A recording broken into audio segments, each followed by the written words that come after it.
GMA fan. So let's go through Biden versus Trump on Afghanistan here.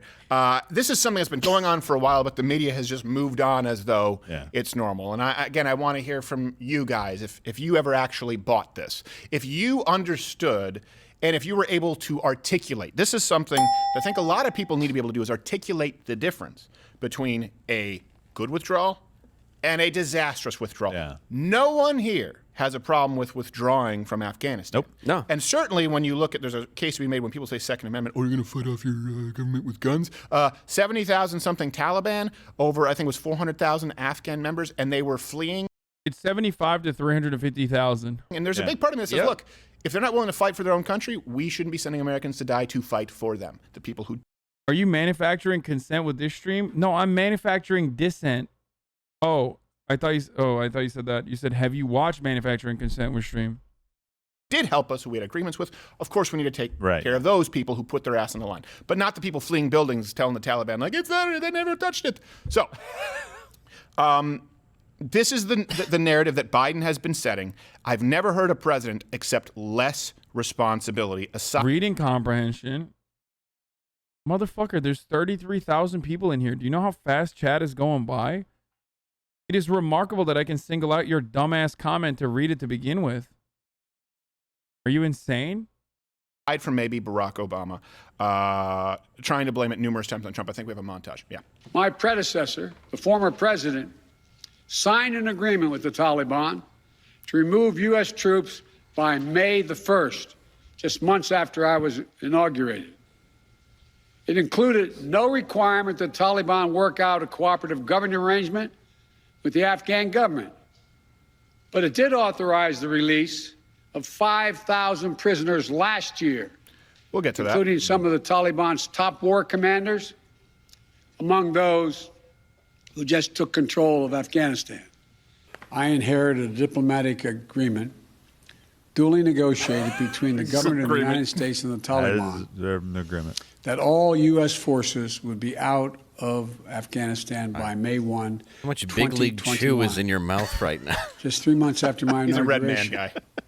That's what we inherited, that commitment.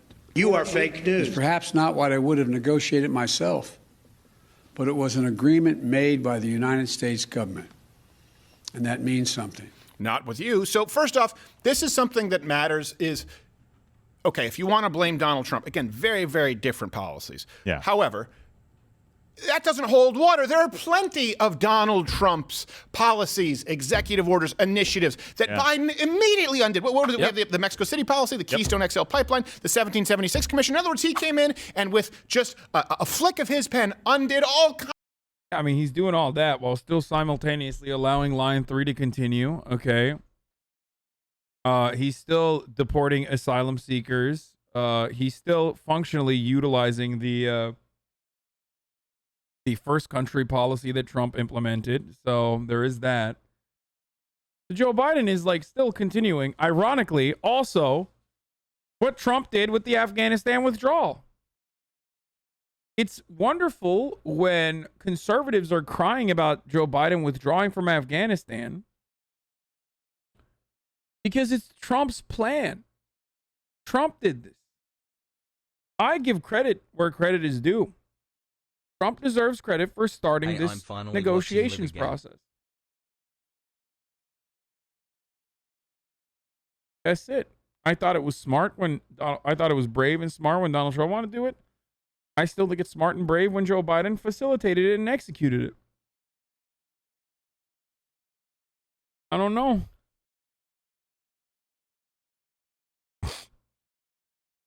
Kinds of Trump policies. He didn't with Afghanistan until a rushed 1/2, give or take a few hours withdrawal. So right off the bat, you have 1/2 hour withdrawal. have to expect. I can't believe Joe Biden evacuated 114,000 people in a matter of 2 hours. That's kind of remarkable when you think about it. So you have to accept some responsibility. So let's get down to this, though. What it comes down to is, what did Trump want to do with Afghanistan, and what has Biden done? Okay, first off, here's the beauty of this. you can read Trump's withdrawal deal. Yep. It's not that hard to find. It's available on the State Department website at state.gov. And of course, for people who are watching, we always provide all of our references. I love this because he's saying, like, with the commitment and action to obligations of the Islamic Emirate of Afghanistan, which is not recognized by the United States as a state, and is known as the Taliban in Part 2 of this agreement, the United States, its allies, and the coalition will execute the following.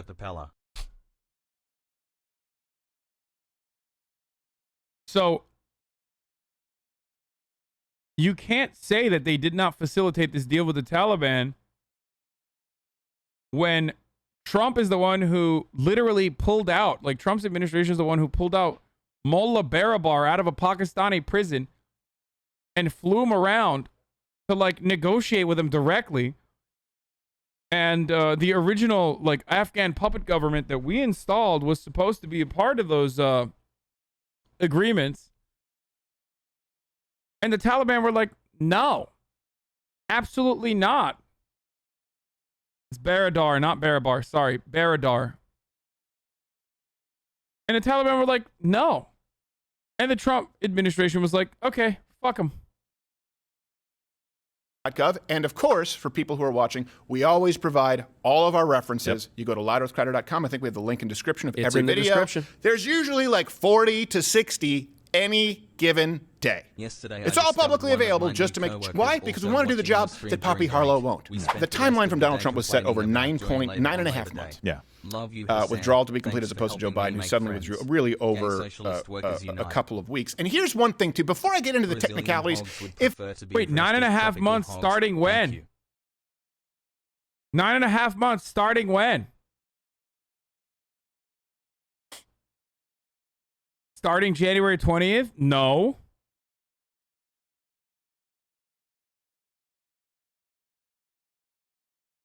Didn't start at the inauguration. Love you guys, hassle. Started back when that deal was executed.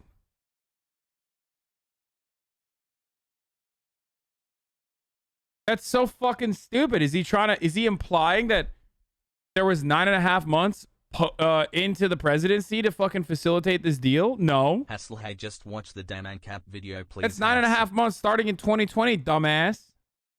So basically what he's saying is Trump fucked up in the first like multiple months that happened to be the last months of his presidency. If there is anyone out there who does not understand the difference between, protecting all of our citizens, ambassadors, allies, getting them out first. Dude, these guys are so mad that not more people died. Like, you know they're so fucking bitter that only like 13 Marines died. Like, that's not enough for them to like be able to fucking, drum up enough support. Because ultimately that is the reality, by the way. That's not my take. Yep. That's the regular take of the American individuals that even want to pay attention to politics. No one fucking cares about the soldiers. They don't. If they cared about the fucking soldiers, they would have evacuated from Afghanistan many years ago. Okay? They would have never gotten into Afghanistan. So don't give me that bullshit. And they're just butthurt that only 13 Marines died and not more, so they can't fucking drum up enough support to stay in there.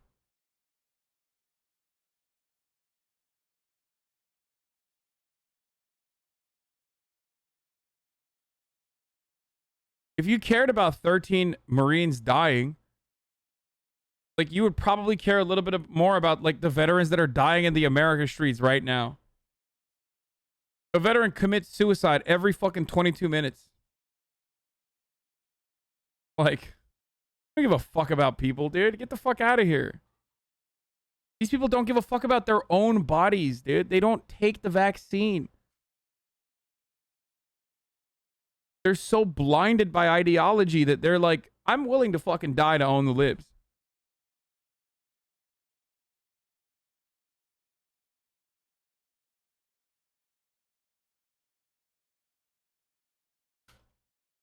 That's crazy. That like any of these fucking monsters would act like they give a single fuck about soldiers.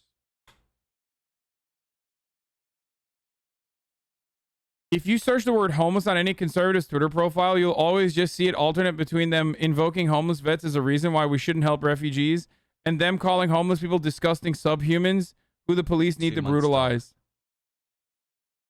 Yep. California Assembly voted 44-11 in favor of a bill that broadens state Medicaid coverage to include illegal immigrants. Wouldn't it be better to help homeless veterans first? It should be illegal to provide anything to the homeless. Disincentivize people from letting them fuck up your neighborhood. My brain rot.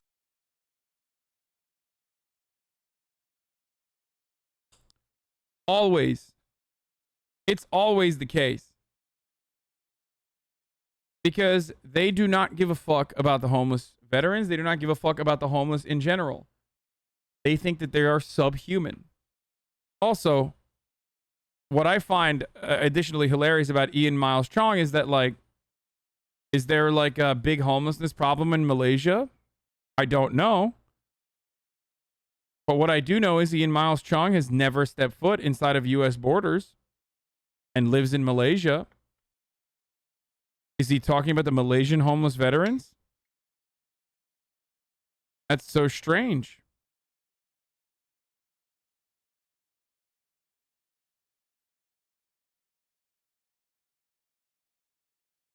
Kind of strange to me. Anyway, let's keep going. First, then our troops who've protected our citizens and allies leave and destroy, level all of our military equipment before we leave, versus withdrawing our military to leave people to fend for themselves. If you don't understand that difference, you're an idiot. Or is that what happened? Are there like Americans in the fucking streets of Kabul that are like defending themselves against the Taliban? Against what, dude? Is that what's going on right now?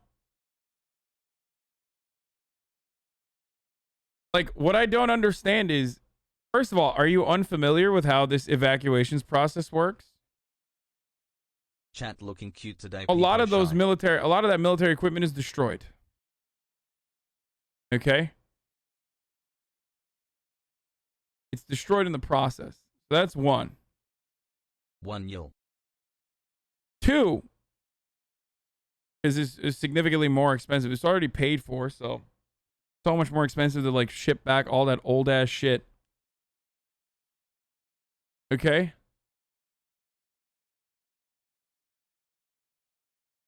Two, what's going on? Are the Taliban just fucking like murdering Americans out there? And if your answer is no, they're not murdering Americans, but they're murdering the Afghan interpreters, then so you're advocating to bring every single person that wants to come into the United States from Afghanistan, which is the right thing to do and the morally correct thing to do. Oh, no, that's not what I'm saying at all. Everyone shut the fuck up. Yeah, bring them all here. I don't give a fuck. Or you're being disingenuous. For crying out loud, just play a Call of Duty game or watch any action film. The last guy to get on the chopper is the guy with the gun who sits on the edge. You do not withdraw military before other people, especially when you know that they're going to be overrun by the Taliban. Anyone who says they don't understand that fundamental difference is so funny because like Michael Moore had a, I guess now very prescient take on this. Like the general that was leaving Afghanistan was the last person off Afghan soil that was like a United States military member, and he wasn't even looking behind. That's how confident he was that, you know, the Taliban were not going to shoot him. So what's up?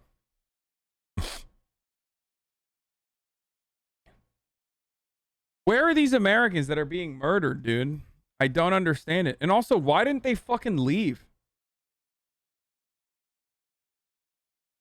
They knew the withdrawal was coming. Like, why didn't they fucking leave, dude? is not being honest. And I'll go through some other differences. That's the only one that matters. He does mention, they go, oh, Donald Trump released 5,000 prisoners. By the way, that's true. It's called a prisoner exchange. It happens all the time. Yeah. Donald Trump released 5,000 prisoners in exchange. Dude, okay. Bro, come on, dude. When Obama fucking did that shit, you lose your mind. Like, oh my God, dude. Oh, dude, come on. Let's find what happened.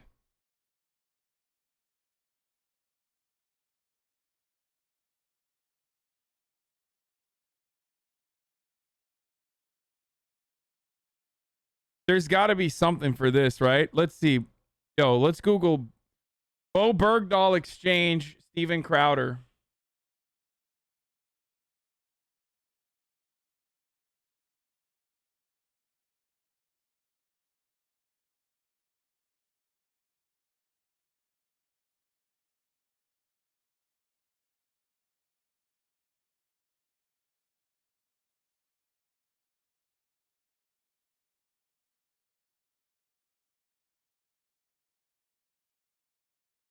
Oh God, I'm not even going to show you this. This is just like transphobic.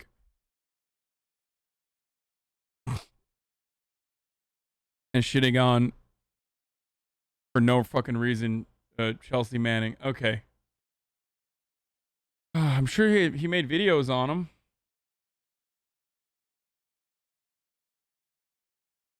What the fuck? Dude, I Googled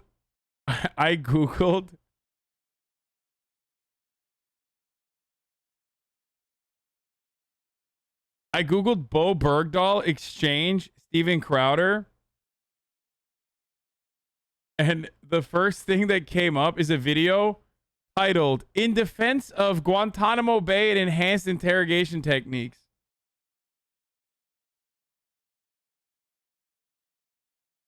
Wonderful. Wait, where's the video?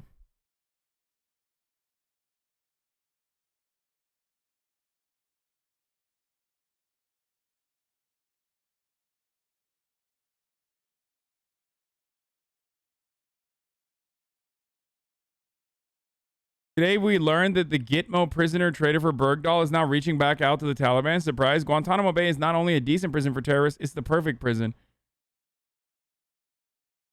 Watch this video to learn the truth about Gitmo.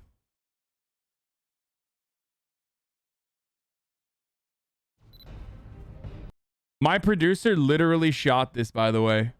One of my podcast producers went with Steven Crowder back when he used to work at PJ Media or whatever, and he went to Guantanamo Bay when they like snuck to Guantanamo Bay.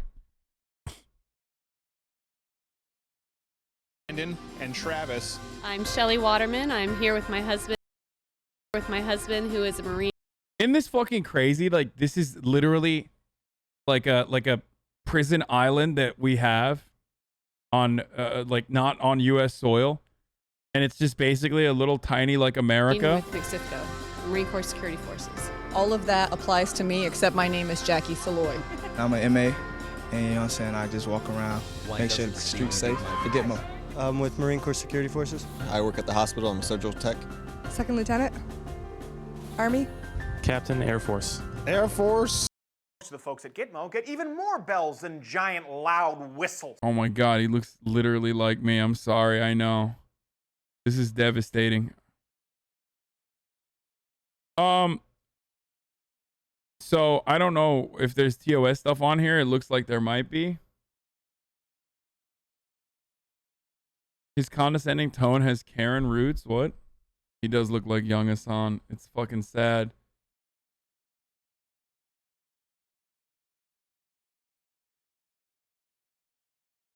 Just got the call back to return to work from my boss at $25 an hour. He stuck his neck out for me for 2 years and paid for my lawyer to protect me from my old job because they said I violated my non-compete and tried to bankrupt me. W's in chat. Fuck yeah, dude. Congratulations. Congratulations, my friend.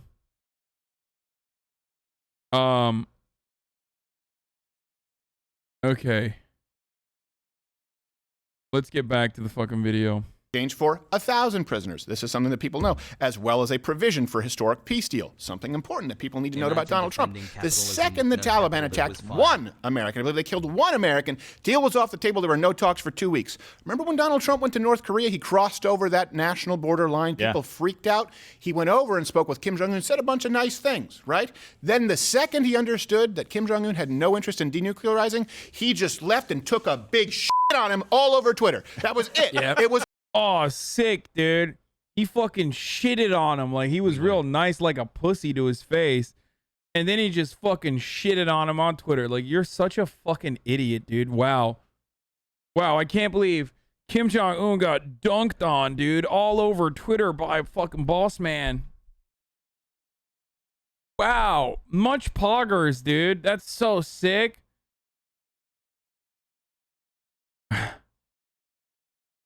It's over. Donald Trump's policy has always been to buy peace. We know that. You may not agree with that. It's been to attempt to purchase peace while holding a big stick in the other hand. Yeah. So this was a prisoner exchange that's been going on forever.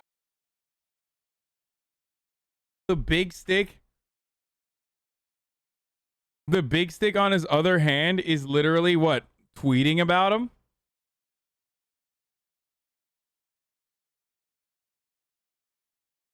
Me when I wear the worst fit of all time? Oh my God, dude. Give it a fucking break. I still look good in it. Me when I lie. I need to find this shirt again so I can wear it regularly. I don't know if I still have it. Crybaby Crowder. It's so, like, it's just so fucking sad, dude. People are, I like the fit. How is this still going, dude? People are so fucking butthurt, dude. I'm sorry to everyone I offended by.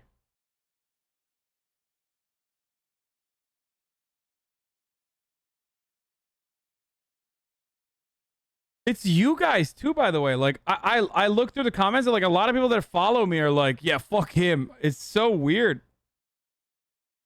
This fit is fire. I don't get why people are hating. It's because I fucking said Drake is Drake's entire brand just being corny now. And like, I'm a corny motherfucker too. So obviously the immediate rebuttal from the fucking Drake stands was like, this you. And ever since then, and ever since the house shit, like everyone's been posting that fucking t-shirt. And it's like, I don't know what you want, dude. I'm literally getting fucking, I'm getting dookied on because I wore a fucking t-shirt back in 2014. Like, half the people that are like, yo, this fit is so fucking bad. Like, people that are saying this fit is so bad literally were like fucking Nazis back then. It was 2017. Oh, okay, my bad. 2017. The t-shirt I got from my friend Absent, which I've worn his stuff before on this broadcast. He made it in 2008. He gave it to me in 2012. He told me in DMs. 2017 pass revoked. Who cares, dude? Has Absent said anything about this? Let's fucking go, Ajan. Let's go. If someone brings up yeah, your house, he loves it. He's like surprised that it's going viral. Hassle.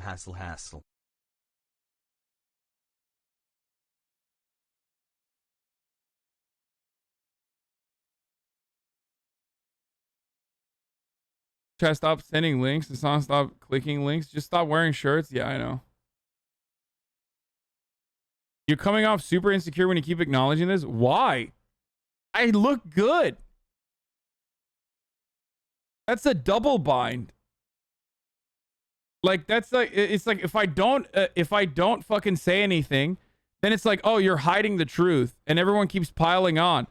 But when I'm like, yeah, I don't give a fuck. That's why I retweeted it. And I think I look good. Then it's like, oh, copium. And also on top of that, like, you're fucking lying. It's like, there's no winning that, that situation. I'm going to keep doing me.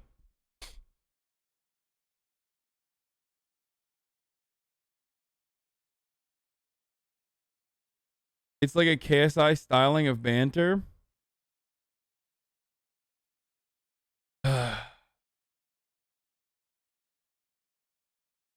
Seems like people are just looking for something to try to clown on you. The fit is fire. I mean, it's not fire. It's just like pretty basic.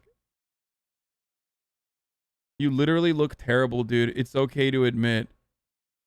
Don't make me fucking find out what you look like, motherfucker, because I will literally go through here and figure out what you actually look like in real life and blast you in front of 33,000 people, okay? And you don't want that kind of fucking smoke, you ugly motherfucker, okay? Get the fuck out of here, dude. Get the fuck out of here with your ugly, no good fit wearing ass, wearing the same crusty ass fucking dumbass champion shorts for like 8 weeks in a fucking row. Same t-shirt, got holes on it, ass. Talking shit about what the fuck I'm wearing, dude. Get the fuck out of here.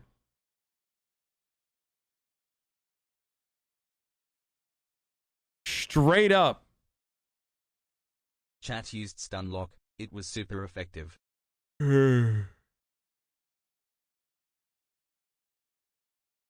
I think people are more cringy at the 2008 style than anything. I mean, yeah, who cares? Pog. I think you need to stop and not pay attention to it.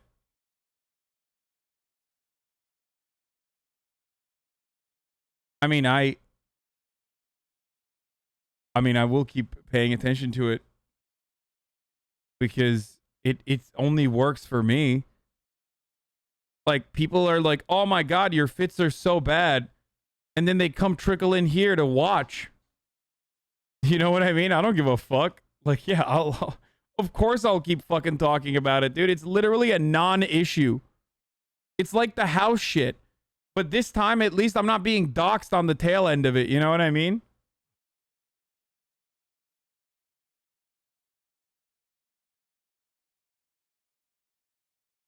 Why the fuck wouldn't I keep fucking taking advantage of these motherfuckers who are like getting a crumb of clout while simultaneously offering me a significantly higher percentage of clout?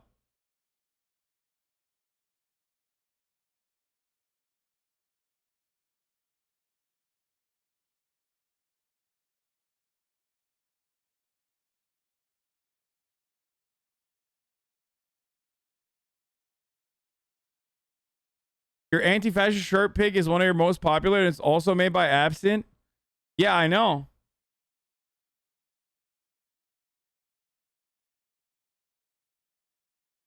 Did you see the anti-abortion gaming CEO that got clapped today? Yeah, we talked about it yesterday when he first got clapped.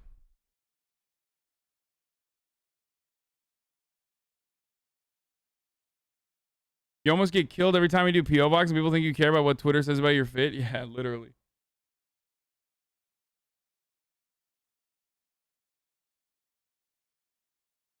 Let's keep going. Ever. Do you know how I know? Obama did it many times. Do you guys remember the when he released 3 high-ranking officials for American traitor Bergdahl, who, by the way, I don't know if actual death for treason is a thing, but that guy would fit the criteria for sure. In that prisoner swap, he released the now commander of the Taliban. I want to make sure I get this name right. Karawaka. What? Yeah, perfect. Also making an appearance on Sesame Street. Yes. Waka waka. This is something too, idiots. Look, it was a prisoner exchange, and that was basically free leverage. Because think about this for a second. If we're withdrawing, those prisoners are going to be freed by the Taliban anyway. Exactly. So it's saying, let's get at least 1,000 of our prisoners out at this point, because they're going to be free. You see what happens? Dude, if the only fucking example you can use is people do prisoner swaps all the time, look when Obama released 3 prisoners as opposed to 5,000. You're not making as solid of an argument. But also, you don't need to make that argument. Like, we gave the country to the Taliban, okay? It's the worst possible outcome that you could arrive at. But it's the only outcome after 20 years of steady fighting, with the Taliban winning the fucking war of attrition, no matter what.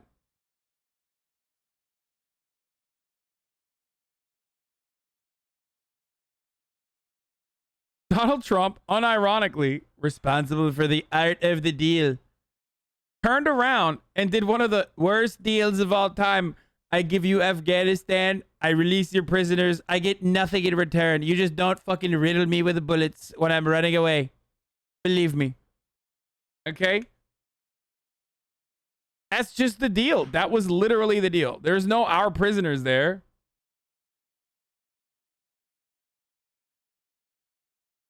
And to be fair, like, that was the only fucking deal you could put together, most likely, that meant evacuation and also stability post-evacuation. There was no fucking way that the Afghan government was going to be able to put out a fight against the Taliban, dude. And it was never happening. And the American intelligence community recognized that reality, which is why they gave Afghanistan to the Taliban. happens now, it's not like you can stop the Taliban. Yeah, exactly. At the end of a war, in any situation, you always let prisoners go in exchange for your people back. That's how you do this. Donald Trump was methodically walking towards a much more planned exit strategy. But you don't release 3 top-ranking officials for Bo Bergdahl. You're like, oh, you got who do you have? We have Bo Bergdahl. Well, that's bro. He's literally crying about 3 prisoners that were. He can't stop being partisan, dude. He set the Bo Bergdahl thing up as an argument to be like, see, everyone does it.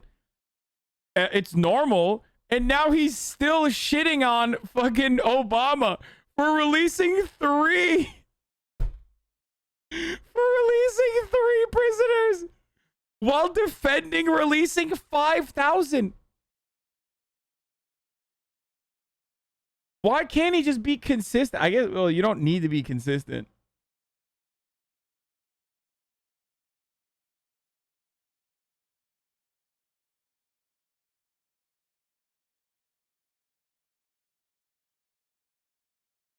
It's 4,000 mouths we don't have to feed. 4,000, you know, we save a lot of hummus money. If Bo's on the other side of the table and you want your leadership back, I'm like, I think you should keep him for a while. Maybe he needs to be over there for a little bit. Look, I've been very open on the show about my... Yeah, by the way, he's talking about leadership being released, and Mike from PA is right. Mullah Baradar is the highest-ranking Taliban leader. Trump not only fucking released him from the Pakistani prison he was in, but also clipped and shipped his ass to negotiate with Mike Pompeo in a fucking deal where they sidelined the Afghan government. Mike from Project Veritas.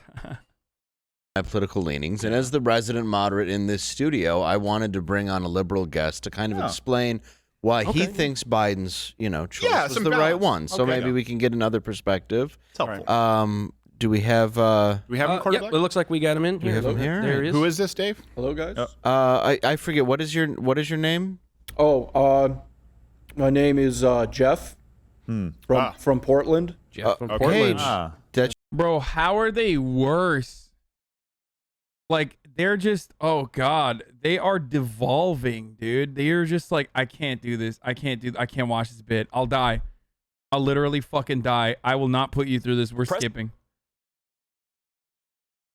It's like, sent the real Guantanamo timestamps Discord too instead of spamming. No, I don't care. I don't want to watch it anyway. Sorry, RTBA. Yeah, the Taliban are unironically funnier than Steven Crowder, dude.